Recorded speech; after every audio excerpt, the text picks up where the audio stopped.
in this video. Hello everyone and welcome to my fourth video and the second part of the mini-series about solving quadratic equations. Last video I gave you 3 practice questions and these are the answers to the 3 practice questions.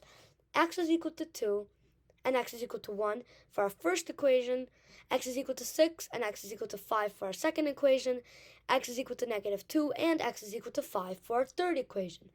And before we get started on the lesson, please, one big favor from you guys, make sure to hit that like button and smash that subscribe button for more awesome content. And I will be linking a video to my playlist where all my videos are so you can see more awesome content just like this. Let's get on to the lesson. Now this lesson is about completing the square, or the second method to solve a quadratic. Remember last lesson, I have ax squared plus bx plus c is equal to 0. This is just the basic form of a quadratic equation. What we have to do is try and create a square. X times square root of a plus c plus d root whole squared plus equal to d. Now that's a bit of algebra and I don't expect really anyone who's watching these videos to understand. So here's the main takeaway.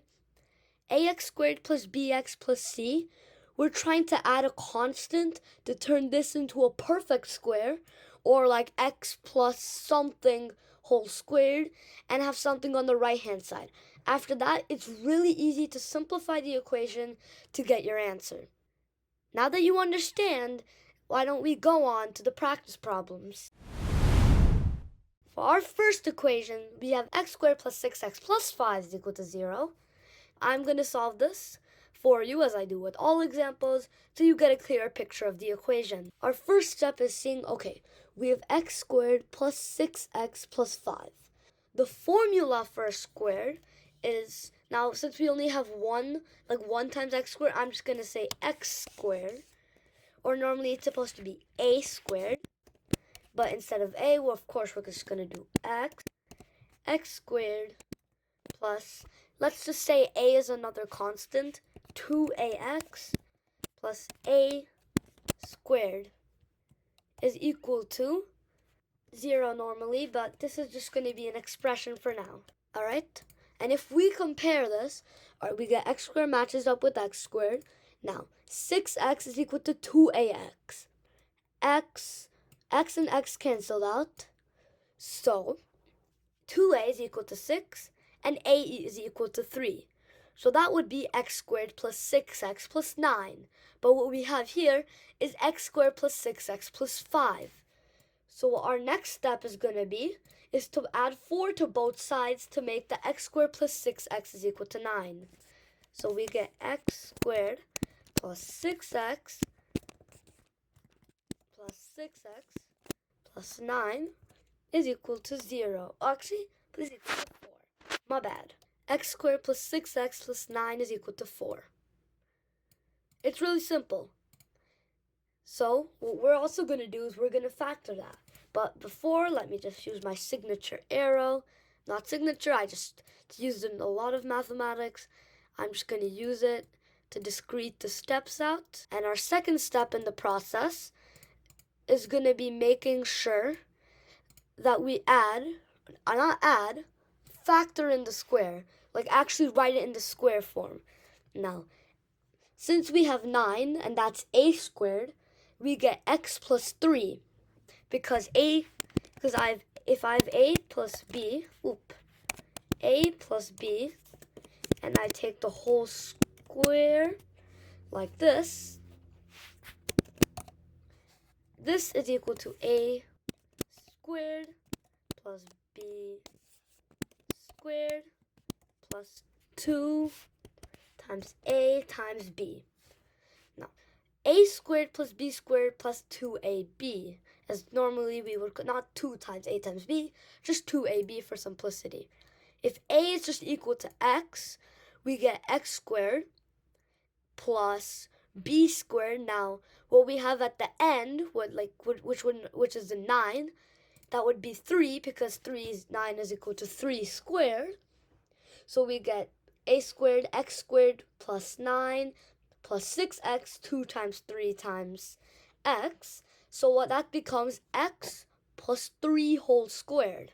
And this is equal to 4, since we have 4 on the other side. X plus 3 squared is equal to 4. And if I take the square root of both sides, I get x plus 3 is equal to plus minus 2. X plus 3 is equal to plus minus 2. So x would become plus minus 2, as always,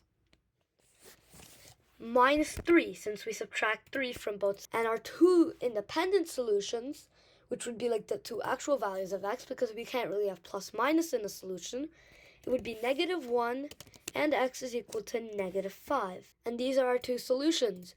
X is equal to negative 1 and x is equal to negative 5. For our second example, I'm just going to type out the solutions and walk through them for you, as I did in my last video, to save time for you and also so you can also help yourself by trying to improve your cognitive thinking, quick thinking skills. I know I sound like a nerd right now, but trust me, it's going to help. Let me walk you through these steps of the equation. We start with x squared plus 8x plus 16 is equal to 0. Now, if we follow the a squared plus 2ab plus b squared, we have x here plus 4 squared, and 2 times 4 times x, that becomes x plus 4 squared is equal to 0, and this is a perfect square without having to modify anything. So we just get x plus 4 is equal to plus minus 0, or just 0, and our final solution is x is equal to negative 4. Now, the reason I have practice problems, and I will say this again and again throughout my videos, is because I want you guys to learn, I want you guys to be better, and that's the most proven method. So, speaking of practice problems, let's pull them up. These are our two practice problems. X squared minus 4x minus 5 is equal to 0, and x squared minus 10x plus 25 is also equal to 0. Trust me, just use the same method that I show you. You'll be perfectly fine. And if you have any tips, thanks, or just want to comment on my video, try and help improve the channel, it would really be appreciated. So thank you for listening, and see you next time.